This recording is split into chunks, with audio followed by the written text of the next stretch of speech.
L'émission Chasse aux maniaques est une présentation des marchands Pro Nature et des concessionnaires GMC du Québec.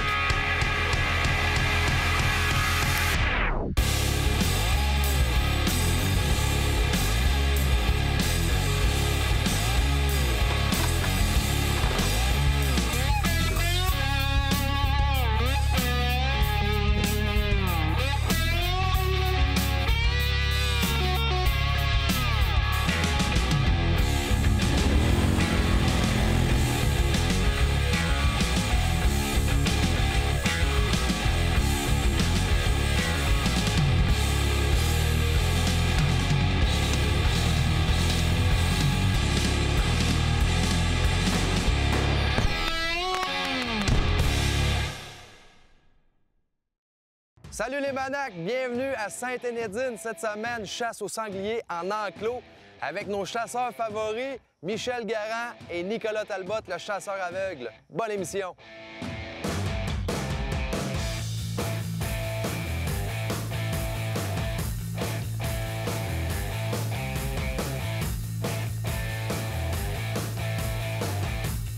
Yes, on vient d'arriver à Québec, on va chercher notre chasseur aveugle, Nick Talbot. Suivez-moi. Ça va bien? Ben oui! C'est vraiment beau! C'est quoi ça, Bastoda? Un taureau. Un taureau? Sacré Nick. Sacré Nick.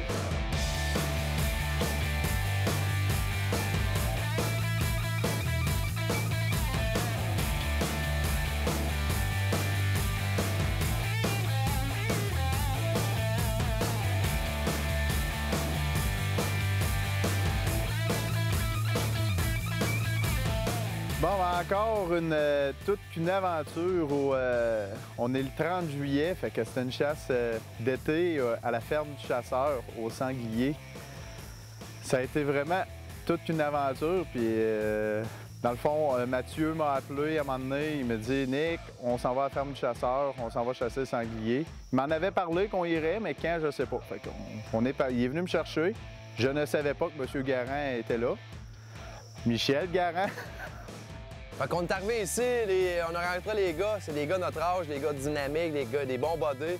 On était bien contents de les rencontrer, tu sais, un peu partout, à chaque fois qu'on fait nos soirées, bien, on se met à chum un peu partout avec plein de monde.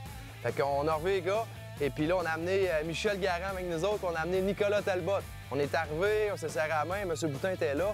Nous autres, on a une histoire particulière avec justement la ferme du chasseur. À peu près, il y a 10 ans, en 2006, quand on a démarré Chasse aux maniaques, on était venu faire une chasse ici avec François puis ses chums. Puis ça fait vraiment longtemps, fait que ça a fait drôle de revoir M. Boutin comme ça 10 ans plus tard avec Chasse aux maniaques qui est toujours en vie et plus fort que jamais.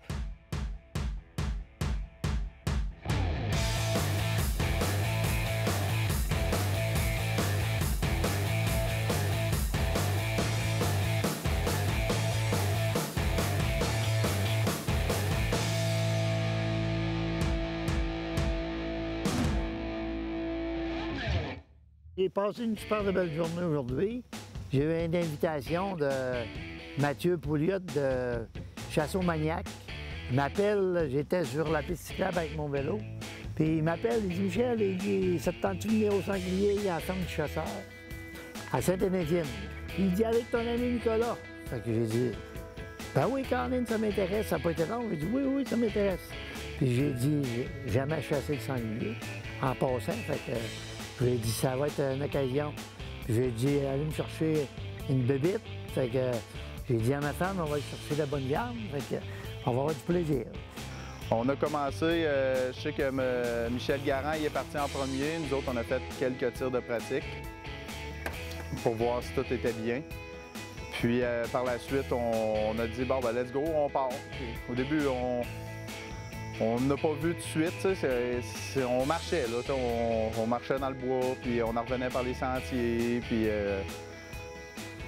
Fait que là, ben, qu'est-ce que j'avais Luc comme guide, Luc Morin, fait qu'un propriétaire, fait qu'un actionnaire, fait qu'on est partis ensemble, puis j'avais Marc comme caméraman, le petit Marc, fait que là, on est partis ensemble, fait qu'à un moment donné, moi je pensais à un enclos que tu rentres dedans, puis bing, bang, bang, tu fasses, c'est fini. Là. Mais c'est pas ça pendant tous les gars. C'est une belle grande, c'est super grand.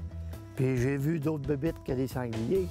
Fait que, là, à un moment donné, au bout de, quoi, une couple d'heures, 1h30, 2 heures, à un moment donné, hop, on a vu, il y en avait 3. Fait que, là, Marc, il dit, ils sont là-bas, ils sont là-bas. Il était loin pas mal, fait qu'il dit, ah ouais, installe-toi, il dit, mais que je sois prêt. Mais que je sois prêt, je te le dis. Puis je me l'ai essayé, il était loin. Ça a fini qu'il avait tiré. J'ai pogné juste la patte. J'ai dit, je vais pas blesser beaucoup, rien que pour dire que ça va être ton tour le prochain coup. Fait que, là, à un moment donné, Luc est arrivé, fait que, il dit, j'ai vu courir. Fait que, là, il dit, je vais rentrer, il dit, replace-toi, va-t'en un peu plus loin. Puis il dit, je vais rentrer dans le bois, puis il va essayer de les faire sortir. Fait que là, à un moment donné, Luc est rentré dans le bois, une demi-heure après, à un moment donné, hop. Fait que j'ai revu ça, à un moment donné, il dit, il s'en vient vers toi. Fait que là, Marc est en arrière de moi, il dit, laisse-moi le temps de te préparer. Fait que là, moi, je me suis installé avec ma bidule, ma carabine, là. Fait que je me suis installé, fait que là, il dit, mais que je sois prêt. Je te dis de shooter. Fait que là, à un moment donné, il dit, regarde, il dit, c'est beau. Là, je le voyais, il était peut-être quoi, une coupe de 100 pieds. 250 pieds, peut-être, à peu près.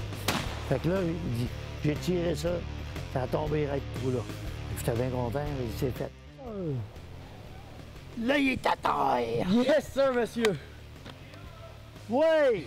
Fait que là, j'ai dit, on va sortir ça en quadriporteur, les amis. Fait que là, les gars me croyaient pas. J'ai dit, ah, là, accroche ça en arrière. Puis j'ai dit, on accroche ça. Puis j'étais dans le salle où j'étais, là. Fait que j'ai fait un bon kilomètre à sortir ça, puis emmener ça jusqu'au camp en bas. Fait que les gars n'en revenaient pas. Ils ont dit, ça se peut pas. Ils ont dit, tire ça avec ça. C'est bien ça, j'ai tiré ça avec ça. Hey, Explique-nous ça, comment que ça s'est passé, un peu. merci, bon. Hey, une première shot. Il était à combien? Il était loin, tabarouette. 500 pieds. 500-600 pieds. 450-500 pieds, hein? Premier coup. À partir du chemin, aller là, il y a à peu près proche de 800. Fait que, Il était loin, fait que je l'ai pogné sur la patte. Il y a une patte, là. À l'avant gauche. Dans l'avant gauche. Puis là, il me l'a rabattu, puis là, ben, il m'a fait une grimace, puis il m'a dit bonjour. C'est pas facile de chasser en fauteuil roulant comme ça, en quadriporteur. Donc, une belle réussite pour un chasseur qui a du guts et qui continue à vivre sa passion. Fait que c'était au tour de notre chasseur vedette, Nicolas Talbot, le chasseur aveugle, de s'élancer.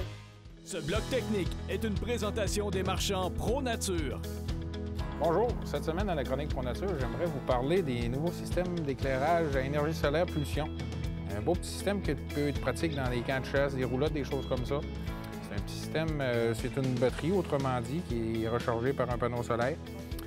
Ça vient avec une petite lampe qu'on peut accrocher dans le camp de chasse, dans la roulotte. Ça consomme très peu d'énergie, un très bel éclairage blanc. C'est disponible dans différents formats. Ici, on a le format le plus gros qui va donner un plus grand nombre de temps. Ça vient avec 2 lampes, équipé de 2 lampes. C'est un très bon produit qui a été testé. C'est très pratique. En plus de ça, il y a des sorties USB. On peut charger les caméras, charger les téléphones cellulaires là-dessus. C'est vraiment bien construit. Puis, je vous recommande ça fortement. Si vous avez d'autres questions, voyez vos détaillants Pro Nature. Fait qu'on est parti avec l'arbalète. La stratégie qu'on a optée un peu, le guide nous a comme donné un peu des conseils. Il dit qu'ils vont être un peu plus dans le coin où il y a de l'ombre, où il y a du bois fort, ou ils vont être un genre de marécage dans l'eau. Fait qu'on est parti. Puis là, à un moment donné, on marchait, on parlait, puis tout ça. On lui a joué un petit tour à notre nez, on lui a fait, étant donné qu'il ne voit pas, bien, il voit avec ses mains. C'est bien pratique quand il va aux danseuses. Fait qu'on l'a vu. À un moment donné, j'ai vu une piste. J'ai dit, Nick, je vais te faire toucher c'est quoi une piste. Ça ressemble à une piste de chevreuil, mais c'est un petit peu plus petit puis plus rond. Fait qu'on touche, mais j'ai joué un petit tour où il y avait une crotte de chevreuil. Fait que j'ai fait toucher ça en premier. Fait qu'on a bien ri avec ça.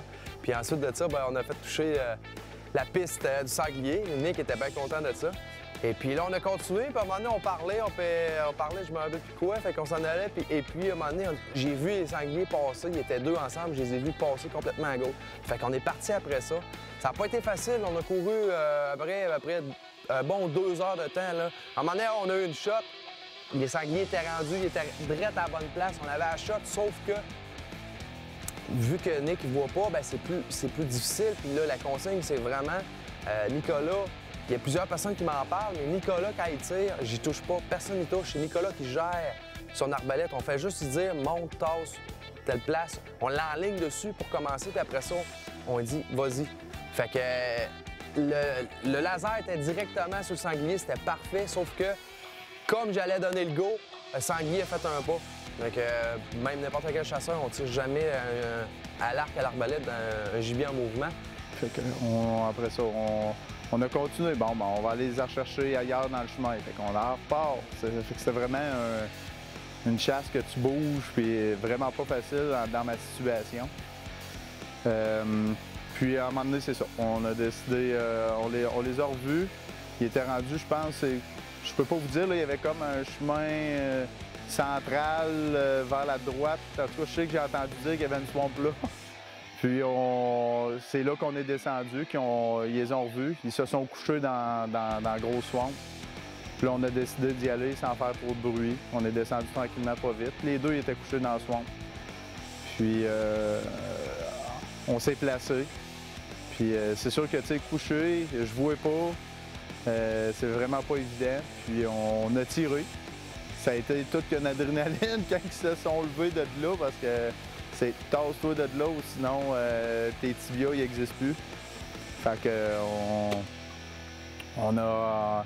Ça a été toute qu'une adrénaline. Enlève l'arbalète, pogne le trépied, puis on se tasse. Les sangliers ont passé, je sais pas combien de pieds qui ont passé de nous autres.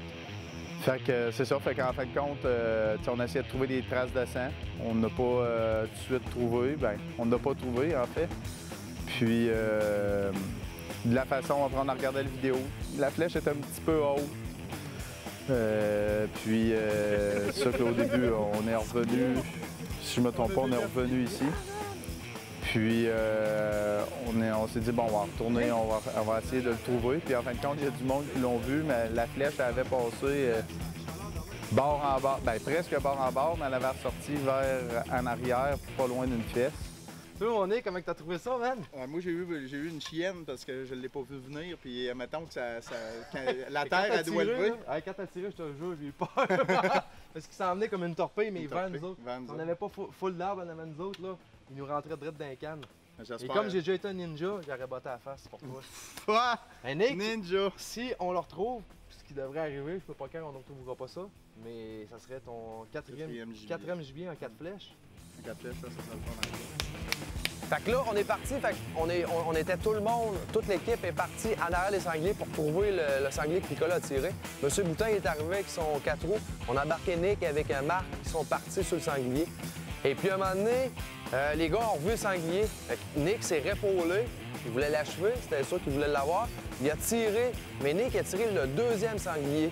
Fait qu'il a tiré les deux finalement. Vu qu'il était plus loin, moi le laser, normalement à 80 pieds, il est ajusté pour être quand même bullseye. Puis on a tiré, puis en fin de compte, la flèche a pogné où que le laser il était pointé. Fait que ça a tiré un peu trop haut. Puis fait que lui, je l'ai blessé. On s'est aperçu après ça qu'en roulant 4 roues, les autres ils avaient trouvé l'autre que j'avais tiré, qui était mort. Fait que là, c'est là que l'aventure de l'autre sanglier, en regardant ses vidéos, en regardant, oh, c'est sûr qu'il a été pogné, le deuxième sanglier que j'ai tiré. Fait que là, on en avait un de récolté, puis là, le deuxième, ben là, c'est sûr qu'il fallait le retrouver, hein, parce que on gâchera pas de la viande à laisser mourir durant la nuit dans la forêt.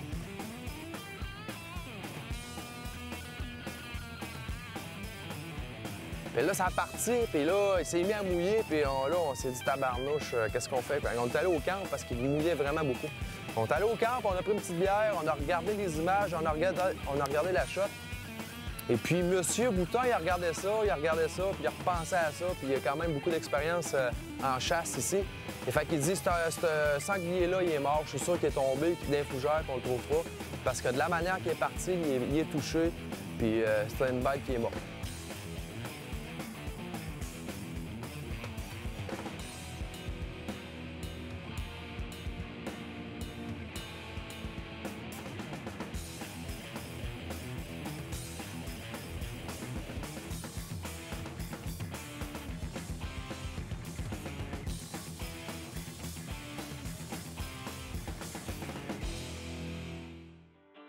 Aujourd'hui, dans la chronique Aventure chasse et pêche, nous allons parler des projectiles pour les munitions pour la chasse. Plusieurs sortes de munitions sont disponibles sur le marché. Il y en a qui sont faites en cuivre, il y en a qui sont faites en plomb, d'autres sont faites en plusieurs sortes d'alliages. Les cartouches munies de projectiles de cuivre sont reconnues pour avoir une excellente pénétration et pour leur grande rétention de poids de l'ordre de 95 % et même plus. Par conséquent, c'est un projectile qui va travailler plus longtemps dans la pénétration avant de se voir stopper dans l'animal. Par contre, ce type de projectile a une mauvaise réputation de ne pas vraiment avoir de précision.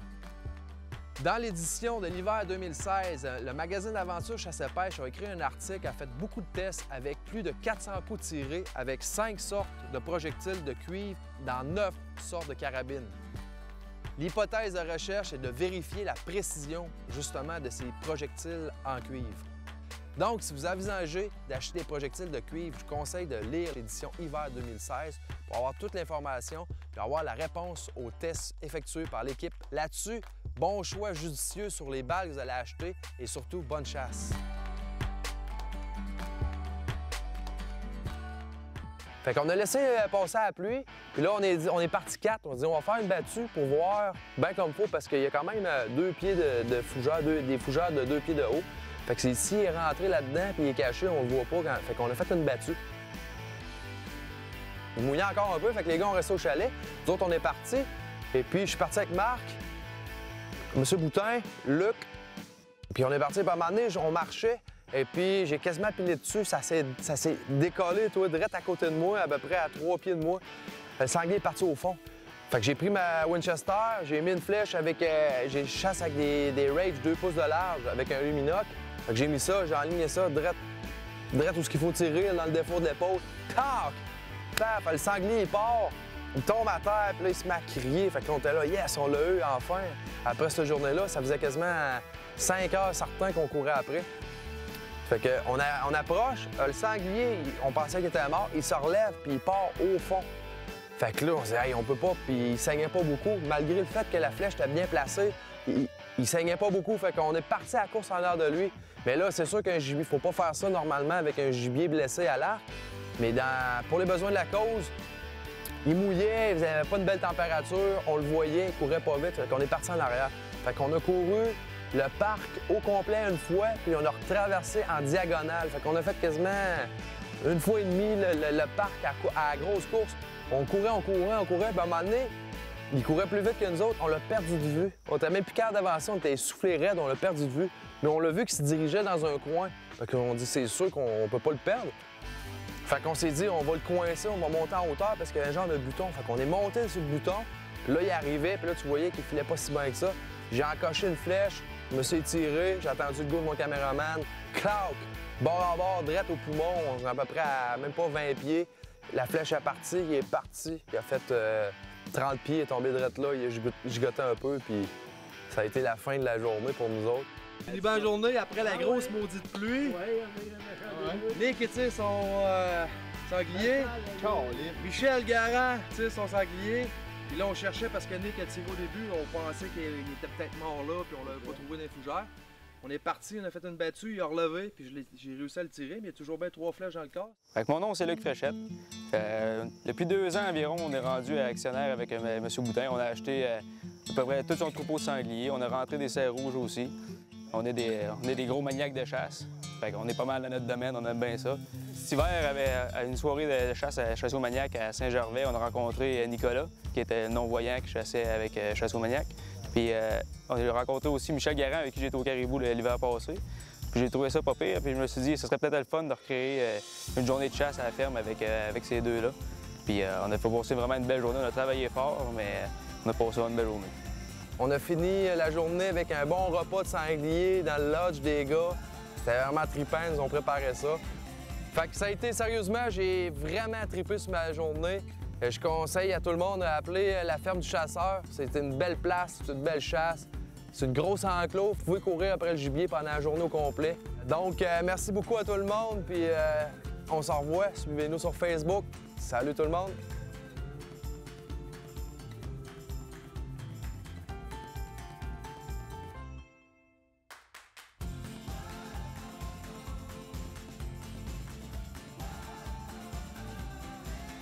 On était supposé de faire tirer ça, mais finalement, il était pas mal trop beau. Attention, il est vivant. C'est un dindon, là? Non, pas plate encore. C'est quoi ça? Un petit daim? C'est un lièvre. Ouais, on un lapin. Un gros lapin, mais un beau lapin blanc. Ah, là. OK. On s'est dit, on va laisser faire.